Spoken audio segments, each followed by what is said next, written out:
ആയിരിപ്പോരിഷ്ടാതിഥിബലാൽ മമ ഭാഗ്യപൂർണത്വേന സംപ്രാപ്തനായതു ഭവാൻ. അദ്യവാസരം മമ സഫലമത്രയല്ല മത്തവ സാഫല്യവും വന്നിതു ജഗത്പദേ.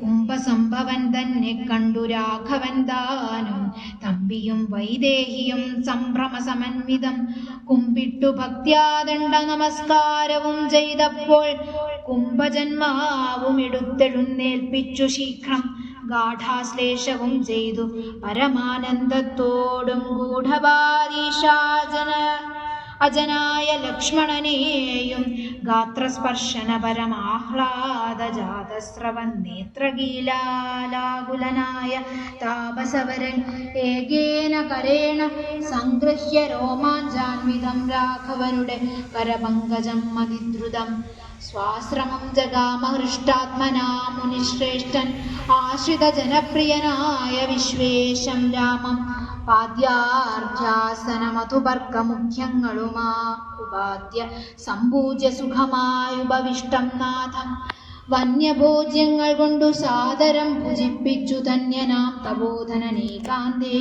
ചൊല്ലിയിടിനാൻ. നീ വരുന്നതും പാർത്തു ഞാനിരുന്നിതു മുന്നം ദേവകളോടും കമലാസനനോടും ഭവാൻ ക്ഷീരവാരിധി തീരത്തിങ്കൽ നിന്നരുൾ ചെയ്തു ക്രൂരരാവണൻ തന്നെ കൊന്നു ഞാൻ ഭൂമണ്ഡല ഭാരാപഹരണം ചെയ്തിടുവനെന്നു തന്നെ സാരസാരണ സകലേശ്വരാദയാനിധേ. ഞാനന്നു തുടങ്ങി വന്നിവിടെ വാണിടിനേൻ ആനന്ദസ്വരൂപനാം നിന്നുടൽ കണ്ടുകൊള്ളുവാൻ താപസജനത്തോടും ശിഷ്യസംഘാതത്തോടും ശ്രീപാദാംബുജം നിത്യം ധ്യാനിച്ചു വസിച്ചു ഞാൻ. ലോകസൃഷ്ടിക്കു മുന്നമേകനായ ആനന്ദനായി ലോകകാരണൻ വികൽപ്പോപാധിവിരഹിതൻ തന്നുടെ മായതനിക്കാശ്രയഭൂതയായി തന്നുടെ ശക്തിയെന്നും പ്രകൃതി മഹാമായാം നിർഗുണനായ നിന്നെ ആവരണം ചെയ്തിട്ടു തദ്ഗുണങ്ങളെ അനുസരിപ്പിച്ചിടുന്നതും നിർവ്യാജം വേദാന്തികൾ ചൊല്ലുന്നു നിന്നെ മുന്നം ദിവ്യമാം അവ്യാകൃതമെന്നുപനിഷദ്വശാൽ മായാദേവിയെ മൂലപ്രകൃതിയെന്നും ചൊല്ലും.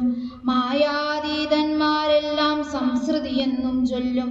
വിദ്വാൻമാരവിദ്യയെന്നും പറയുന്നുവല്ലോ. ശക്തിയെ പല നാമം ചൊല്ലുന്നു പലതരം. നിന്നാൽ സംക്ഷോഭ്യമാണയാകിയ മായ തന്നിൽ നിന്നുണ്ടായി വന്നു മഹത്തത്വമെന്നല്ലോ ചൊല്ലൂ.